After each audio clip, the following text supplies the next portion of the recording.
Every Monday at 9 a.m., I sent my parents $700 without fail. It was my quiet way of keeping peace, of pretending we were still a family. But last week, they skipped my daughter's birthday. No call, no card, nothing. When I finally asked why, my father's voice came cold and steady. "Your child means nothing to us." For a second, I couldn't breathe. I didn't argue.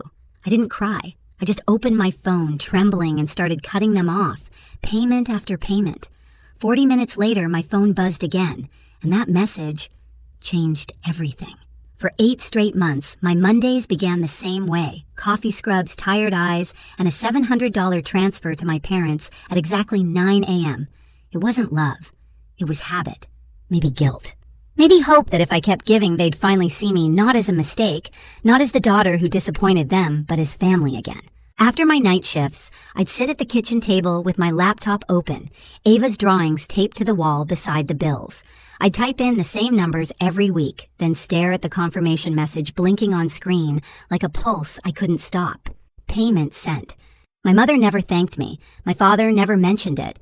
But when their car broke down, I paid the mechanic. When their power bill was overdue, I covered it before they even asked. It wasn't generosity. It was survival. Keeping them calm meant keeping the peace. Ava didn't understand, of course. She thought her grandparents lived far away, not just 30 minutes across town. "Can they come to my dance recital?" she'd ask. Spinning in the living room with her glittery skirt, I'd smile, swallow the truth, and say, "Maybe next time, sweetheart." She'd nod, believing me. Kids always believe. I used to believe too. Believe that parents eventually soften, that pride fades, that love finds its way back through the cracks. I even imagined them sitting at my kitchen table again, holding Ava's little hands, telling her stories about when I was her age. But every call with my mother reminded me how far gone we were. She spoke to me like I was an employee, not a daughter. Her voice always clipped precise. "Don't forget to add the groceries this week. Your father's cholesterol pills are running out." Some nights I'd hear Ava talking to her dolls, giving them names: Grandma, Grandpa, Mommy, making them hug, laugh, share cookies. Watching her made my chest ache. She was building the family she wished she had. So when her birthday came around, I went all out. Streamers, balloons, lemonade in mason jars, even a cheap bouncy castle I found secondhand. She twirled in her pink dress hair, braided like Elsa cheeks, flushed with excitement. "Do you think they'll come this time, Mommy?" she asked, peering through the fence as guests arrived. I hesitated, forcing a smile. "Maybe, baby. Let's wait a little longer." But deep down, I already knew. By 3 o'clock, the candles had melted into soft pink puddles and the lemonade was warm. The yard still smelled like sugar and sunscreen, but the laughter was fading. Ava kept glancing toward the front gate, her fingers sticky from frosting the hem of her dress, catching sunlight. Every few minutes, she'd ask the same question, softer each time. "Mommy, do you think Nana and Grandpa are almost here?" I smiled the way mothers do when they're breaking inside. "Maybe, sweetheart. Maybe traffic's bad." But there was no traffic, no call, no excuse, just silence. I kept the party going even when the last guest left. Ava sat on the porch steps with a cupcake in her hand, her sparkly shoes dangling. She stared at the road like faith itself might drive up and park.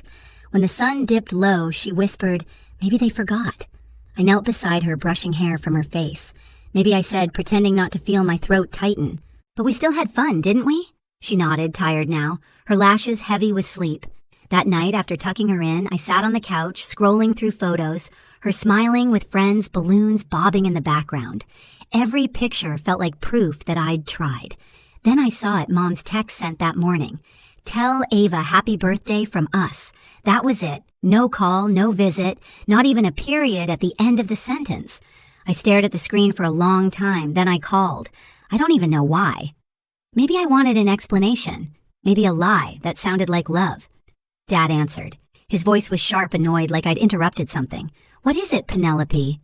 "Why didn't you come today?" I asked. A pause. A sigh, heavy with contempt. "We didn't feel like it." "Dad," I said quietly, "Ava was waiting for you. She made a card." Another pause. Then the sentence that split my world clean in half. "Your child means nothing to us." For a moment, all I heard was the low hum of the refrigerator and the blood pounding in my ears. My body went cold before my mind caught up. "What did you just say?" He didn't repeat it. He just hung up. I sat there with the phone still pressed to my ear, staring at the blank wall across the room. Not crying, not shouting, just frozen.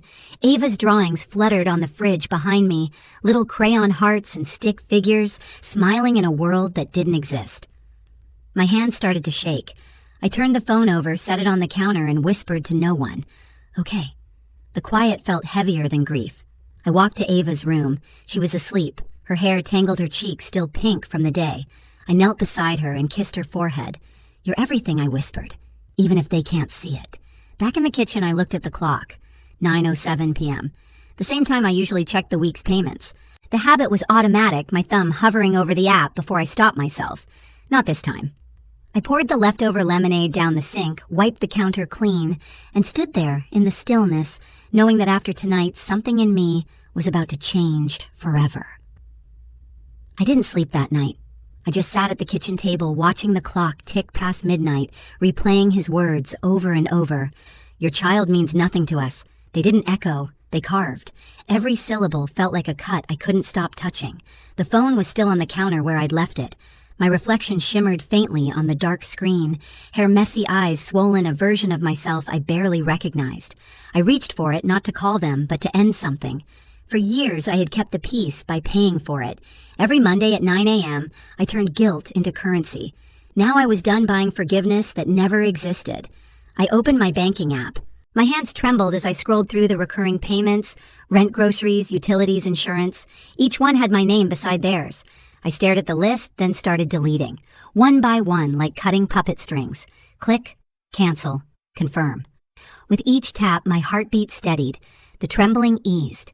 By the time I reached the last line, automatic transfer $700 every Monday, I felt strangely calm. I deleted it too. And just like that, 8 months of habit vanished. For a long moment, the room was silent.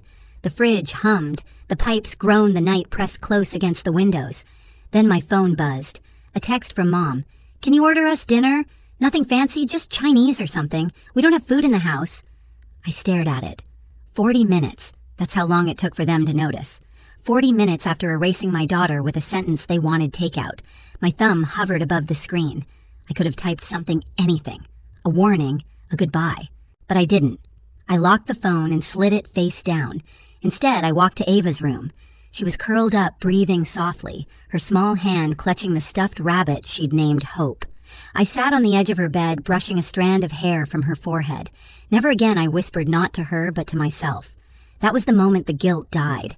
I realized I didn't owe them anything. Not money, not explanations, not another ounce of peace. My silence was enough. It was louder than any confrontation could ever be.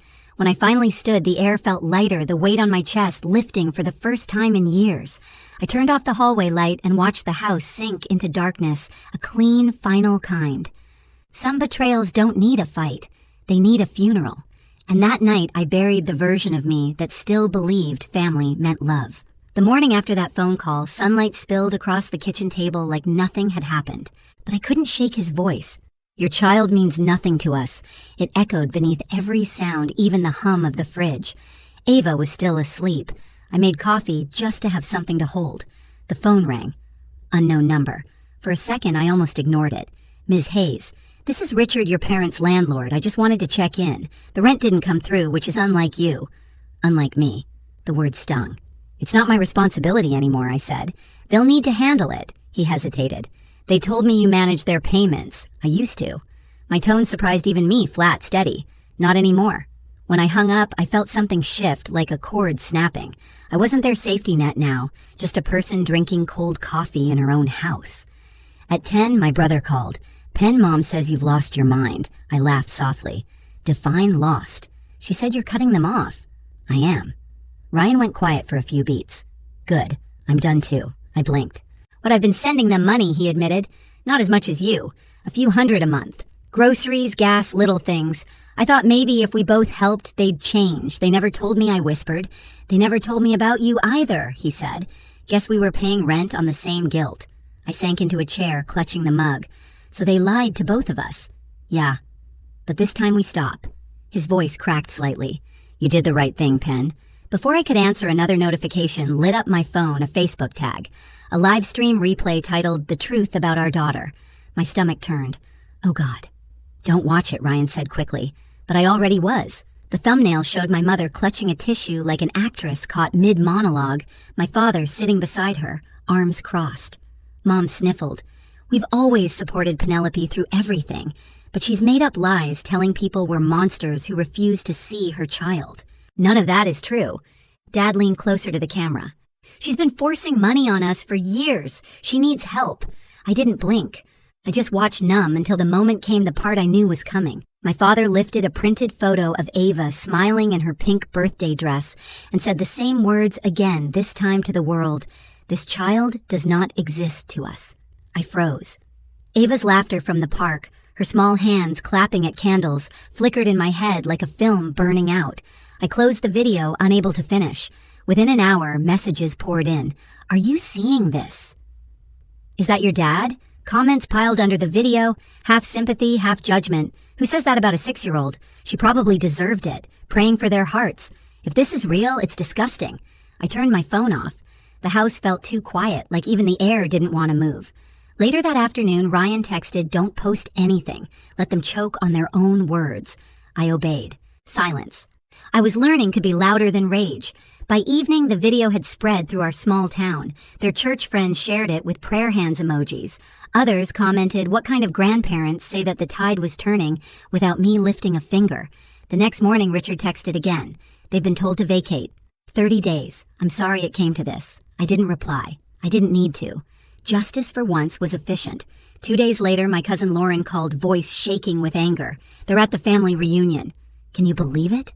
I frowned. They weren't invited. They showed up anyway, trying to get sympathy. Lauren, "I'm done pretending," she said. "You might want to check Facebook later." Then she hung up. An hour later, I did. The video was already climbing in Cher's grainy handheld footage from someone's phone. A sunny backyard, picnic tables, plastic cups. My parents stood near the center, my mom speaking to a circle of relatives, pleading. "No matter what Penelope's told you, she said we love her. And that poor child. She's confused."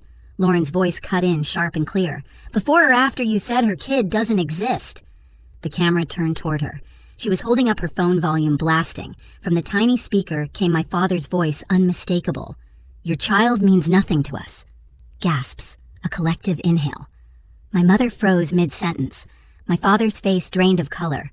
The whole yard fell silent except for a lawnmower humming somewhere in the distance. Then Uncle James stood up slowly, his voice calm but firm. "If that's how you treat your granddaughter, you don't belong here." No one argued. No one comforted them. They left without a word, faces pale, eyes down. The camera panned back to Lauren. Someone muttered, "Good for her." Another voice said, "About time." I watched the clip 3 times, then set the phone down and laughed, a quiet, shaking laugh that came from deep inside my chest. Not cruel, just released. Ryan called that evening. "You saw it, I did." "They humiliated themselves," he said. "Finally, they did," I said softly. "And I didn't have to do a thing. Sometimes the truth handles itself," he murmured. That night, I sat by Ava's bed while she slept, her hand wrapped around her stuffed bunny. For the first time in months, my chest didn't ache. I listened to the faint sound of rain tapping against the window and thought of every Monday morning I'd wasted paying for love that never existed. I opened my laptop not to send, but to check the confirmation history. 8 months of payments, line after line of completed. I scrolled to the end and whispered, "Not anymore." The next morning, the headlines in our small-town Facebook group were brutal, church couple exposed for disowning grandchild. Someone had clipped both videos together, the live stream and the reunion scene. The comments were merciless. Hypocrisy at its finest. You can't erase your own blood, that poor little girl. By noon, their church deleted their photos from the website. The landlord changed the locks. Their supporters went quiet. I didn't post anything. I didn't celebrate. I simply took Ava to the park again. She drew stars on the sidewalk and said, "Mommy, this one's for Uncle Ray." The air smelled like rain and chalk dust. She laughed, and the sound was so pure it hurt. When we got home, I found an envelope in the mailbox, cream paper, my name written neatly across the front. Inside, a short note in Aunt Virginia's handwriting. They chose pride over love. You chose your child. That's what family's supposed to look like. I folded it and slipped it into a drawer. Some victories don't need applause. That night, as I tucked Ava into bed, she yawned.